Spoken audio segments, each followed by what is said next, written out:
نعيم الروح وعذابه إنما هو بشهود ربها واحتجابها. Kenikmatan rohani dan penderitaan rohani semata-mata itu sangat tergantung kepada mampukah menyaksikan Tuhannya ataukah terhalang, terhijab. Artinya bahwa rohani kita ini bahagia atau sengsara tergantung bisa ketemu atau beli. Ya. Saya kira apalagi yang mengingkari, yang percaya pun juga tersisa juga kalau nggak bisa ketemu tuh. Kiduki anak sing ngirimi bus apa kan dia. Singawit cilik mula nggal bulan 10 juta terus turutin segala macam kebaikan.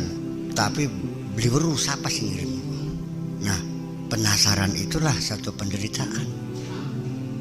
Paham dikit nih? Itu.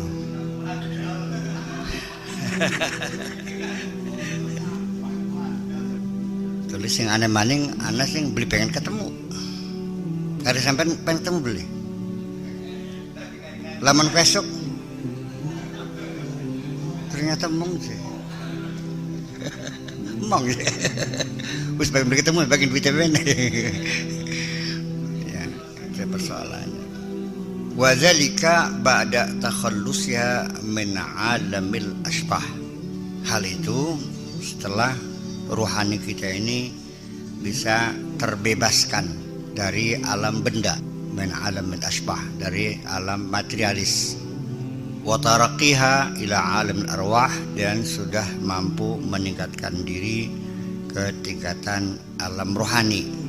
Fayakunu hina idzin, sehingga dengan demikian maka naimuha, kenikmatan rohani itu ruhul wisal, yaitu adanya persambungan, warihanul jamal, dan surga keindahan, wa azabuha ihtijabuha ala syuhudi zalikal jamal.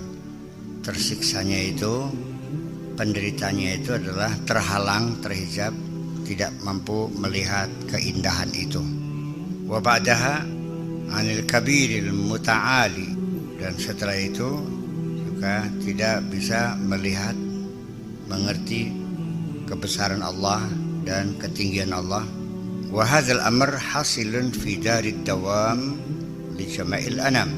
Ini terjadi di alam dunia ini, fi darid dawam li jama'il anam, di tempat kelanggengan untuk seluruh umat manusia. Li'annahu tamayyazal haqqu min al-batil, karena dibedakan antara hak dan batil. Wa arafa kullu wahidin maswahu wa mustaqarrahu. Semua orang akan tahu tempat tinggal dan tempat kembalinya. Fa ahlul jinan ahassu biridha wa ridwan. Ahli surga merasakan senang dan ampunan. Fahum alimuna biqurbil haqqi minhum wa ridahu anhum. Mereka sadar betul, mengerti betul dengan kedekatan yang maha benar dan ridha Allah terhadap mereka. Walakinnahum mutafawituna fil ilmi, tetapi mereka berbeda, berpangkat-pangkat dalam pengetahuannya. Faminhum man ya'lamu min wara'i rida, ada yang tahunya dari belakang tabir. Faminhum man ya'rifu dakhilar rida, dan sebagian lagi yang tahu dari dalam tabir, di luar tabir, dari dalam tabir. Yang sejaban yang selimut, yang sejeroneng selimut. Wa fil Bukhari, wa ma baina nasi wa baina an yanzuru ila rabbihim illa ridaul kibriya ala wajhihi fi jannati adn. Beda jarak antara manusia dengan kemampuan mereka melihat Tuhannya tidak lain hanyalah persoalan selimut kesombongan, ala wajhi, di atas wajah Allah, fi jannati adn, di surga Aden. Wala yafhamu hadzal rida illa ahlul azwaq. Yang bisa memahami selimut ini tidak lain hanya ahli rasa, hanya ahli rasa, artinya orang yang punya perasaan yang sangat halus, bukan orang yang perasaannya kasar, kaku dengklek ya kayak kita bakal durung ditampak durung paham-paham baik dipelototi karena apa mendelik saking langgar rasane.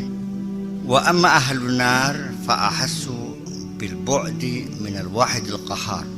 Ahli neraka itu merasakan akan kejauhan dirinya dari Allah yang Maha Esa dan Maha Memaksa.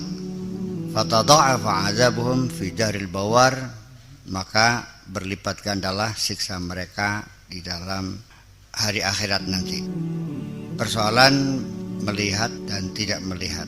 Tidak melihat merupakan siksa, dan mampu melihat itulah satu kebahagiaan dalam rohani kita. Walau annal haqqa ta'ala tajalla lahum, kalau seandainya Allah itu bertajalli lahum bisifati jamalihi, tampil dan bertajalli dengan sifat jamalnya, dengan sifat indahnya, la ansahum zalikal yauma azabahu. Kalau Allah bertajalli dengan sifat jamalnya, tentu mereka akan lupa siksa hari itu. Saking indahnya siksa pun menjadi tak terasa lagi. Kayak sira demenan dicokotin lambuk masa kerasakan. Balik-balik pada bentol kabeh. Ya, saya ingin mengkaitkan kenapa perempuan-perempuan di Mesir itu terkupas tangannya sampai berdarah-darah dan tidak merasa sakit karena melihat gantengnya Nabi Yusuf. Jadi artinya keindahan ini bisa membius kita. Paham itu tidak? Membius kita. Dan inilah satu realita seorang lelaki yang hidupnya bahagia, istrinya baik sekali, anaknya lucu-lucu, bisa terlupakan, tergila-gila dengan keindahan yang lain, sehingga dia tega lupa dengan dirinya, lupa dengan istrinya, lupa dengan anaknya, karena ketemu dengan perempuan yang sangat cantik, terbius. Oleh karena itu, bahwa ini satu bukti saja bahwa keindahan yang ditampilkan, keindahan Allah yang ditampilkan di alam dunia ini, setites air di antara 7 lautan adalah pada makhluknya yang bernama manusia. Seindahnya gunung, belum mungkin ada wong kelojotan dalam gunung bagus. Iya, saya bakal senderang wong wadon ayu bleg klenger kan, beli sadar, terbius kan. Jadi kita mesti paham kenapa keindahan kok bisa melupakan siksa. Betul. Kita saja dulu waktu masa remaja bokek pada duit di duwe, ya kan? Mungkin kita dalam keadaan kurang sehat, hujan angin, ya karena cinta, ya. Baru mengimajinasikan keindahan sang kekasih saja. Beli kerasa hujan, beli kerasa angin, beli kerasa lara kan. Seneng baik, beli duit ke seneng baik. Nah ini maksud saya ingin menjelaskan bahwa indah melupakan segala-galanya. Keindahan itu bisa melupakan segala-galanya. Walau anna ta'ala ihtajaba an ahli jannati ladaqa alaihim fasihul jinan. Kalau Allah itu tidak bertajalli atau ahli surga tidak mampu melihat Allah, maka luasnya surga itu akan terasa sempit bagi mereka. Walan qalaba na'imuhum, bukan lan qalba, walan qalaba na'imuhum nikmatan wa azaban. Dan kenikmatan mereka akan berubah menjadi nikmah dan menjadi azab, menjadi siksaan dan menjadi penderitaan. Itu di surga nanti. Amma man kana fi dari dunya, adapun orang yang masih ada di alam dunia ini, arifan, kenal Allah, fala yahtajibul haqqu ta'ala anhu, maka Allah tidak berhijab, tidak terhalangi dari dia tadi. Kama syahidahu huna biwasaiti anwarihi yashhaduhu summa bilataifi asrarihi. Kama syahidahu huna, seperti dia menyaksikannya sekarang, biwasaiti anwarihi yashhaduhu, melalui perantaraan, melalui media penyinarannya dia bisa melihatnya summa bila ta'ifi asrarihi, kemudian dengan kelembutan rasanya, kelembutan hati nuraninya. Bahkan summa aula li ghalabatil ma'na 'ala al-husni wal qudrati 'ala al-hikmati. Kemudian dari situ dia akan berpaling, akan terfokuskan karena ghalabatil ma'na 'ala al-husni. Lalu dia akan terfokus pada kesaksian kepada Tuhan itu karena didominasi oleh makna terhadap keindahan tadi, wal qudrati 'alal hikmati, dan kemampuan atas hikmah. Wa amma man kana mahjuban fahuwa summa aidan mahjubun. Qala ta'ala, adapun orang yang di dunia ini mahjub, maka di akhirat pun dia akan menjadi mahjub, tertutup. Wa amma man kana huna mahjuban fahuwa samma wa huwa samma aidan mahjubun. Adapun orang yang di sininya ini tertutup, maka dari situlah, maka dengan demikian wa min samma, sebenarnya fahuwa samma, sebenarnya fa min samma aidan mahjub, maka kelak besok pun dia akan tertutup juga. Qala ta'ala, ya, kalau bisa bahwa fahuwa sama, famin sama, sebetulnya pakai min, famin sama, bahasa Arabnya begitu. Wa man kana fi hadzal ama fahuwa fil akhirati ama. Orang yang di dunia ini buta, maka di akhirat pun dia akan buta juga. Ini kata Allahnya. Nah, sekarang kamu di sini buta tamelek, picak tamelek serap, paruh-paruh, yang kan separuh-paruh kan main. Mengenai picak maning.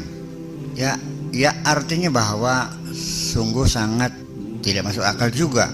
Mata punya tapi tidak bisa memandang, telinga punya tapi tidak bisa mendengar, hati punya tapi tidak bisa memahami. Ulaika kal'anam, pada karo sapine kita, balhum adallu, bahkan lebih sesat lagi daripada binatang ternak. Ya, ini artinya bahwa Allah mengisyaratkan kepada kita bahwa mata itu fungsinya untuk melihat, telinga fungsinya untuk mendengar, hati untuk memahami. Nah, ketika indera yang Allah berikan kepada kita tidak dimanfaatkan untuk melihat, untuk mendengar, memahami, ya itu sama dengan binatang juga. Sesungguhnya saya katakan lagi, mata kita sehat bisa melihat. Kenapa mata bisa melihat? Kenapa saya bisa melihat Kang Bad, bisa melihat Pak Joni, bisa melihat Awan? Kenapa? Ya karena saya mata sehat. Tidak juga. Ketika lampu saya matikan, saya tidak bisa melihat kamu kok. Ketika dalam keadaan gelap gulita, apa yang bisa kita lihat? Kamu bisa melihat enggak? Kenapa nggak bisa melihat? Berarti mata bisa melihat harus ada sinar. Sinarnya nggak ada, ya nggak bisa melihat. Hati pun sama, tidak akan bisa memahami, hati juga tidak akan bisa berfungsi ketika hati kita dalam keadaan gelap gulita. Paham di sini? Sudah kerasa beliau tidak petenggi. Aneh tuh mah. Bahkan patahnya aduh peteng. Tapi petengnya hati nggak pernah ada orang yang berkeluh kesah betapa gelapnya hatiku ini. Ya memang ya berbeda.